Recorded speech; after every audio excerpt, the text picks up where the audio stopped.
এরই পাশাপাশি আবারও বাঙালি অস্মিতায় শান বালুরঘাটের পর এবার জলপাইগুড়ি। রাজ্যের আরও একটি পুরো এলাকায় মাস্ট বাংলা। রাস্তার নাম ফলক থেকে দোকানের সাইনবোর্ড সবেতেই বাংলা ভাষার ব্যবহার বাধ্যতামূলক করল জলপাইগুড়ি পুরসভা। পুর কর্তৃপক্ষের উদ্যোগে খুশি জলপাইগুড়ি শহরের বাসিন্দারা।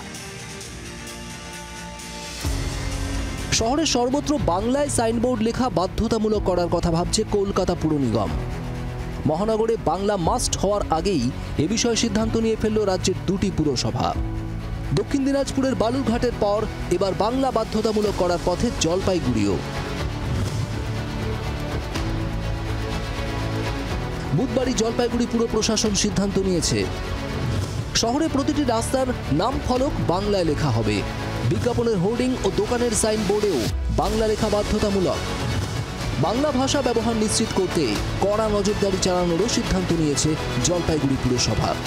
বিশ্বকবি রবীন্দ্রনাথ ঠাকুর গীতাঞ্জলি রচনা করে নোবেল পেয়েছিলেন। সেই বাঙালির রবীন্দ্রনাথের যে পশ্চিমবঙ্গ, আমাদের বিবেকানন্দ, নজরুল, আরো আছে আমাদের বিভূতিভূষণ বন্দ্যোপাধ্যায়, মহাশ্বেতা দেবী, সকলের যে বাংলা, সেই বাংলাকে তো অস্বীকার করার কোনো জায়গা নেই।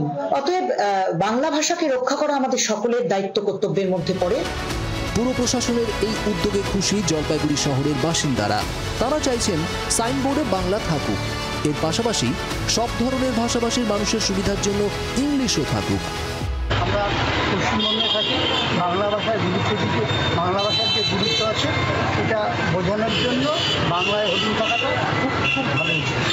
ভালো উদ্যোগ। শুধু বাংলা রাখতে হবে না, কারণ বাইরের যারা লোক আসবে তারাও তো কিছু যারা ইংরাজি যারা জানে তারাও তো বাংলা বুঝতে পারবে না। সেই জন্য বাংলা তো থাকা দরকার, বাংলাটাকে উপরে রাখা দরকার, তার নিচে ইংরেজিটাও যাতে লোকে বুঝতে পারে, অন্য ভাষাতেও রাখা দরকার। বাংলা ও বাঙালির অস্মিতা রক্ষায় আন্দোলন শুরু করেছেন মুখ্যমন্ত্রী মমতা বন্দ্যোপাধ্যায়। বিজেপি শাসিত রাজ্যে বাঙালি হেনস্থার অভিযোগে পথেও নেমেছেন, ডাক দিয়েছেন আরও একটি ভাষা আন্দোলনের। এই পরিস্থিতিতে একের পর এক পুরসভায় বাংলা ভাষার ব্যবহার বাধ্যতামূলক করা তাৎপর্যপূর্ণ বলে মনে করছেন রাজ্য রাজনীতির কারবারিরা। প্রদ্যুৎ দাসের রিপোর্ট, জি 24 ঘন্টা। বাংলার আওয়াজ, বাঙালির আবেগ, জি 24 ঘন্টা।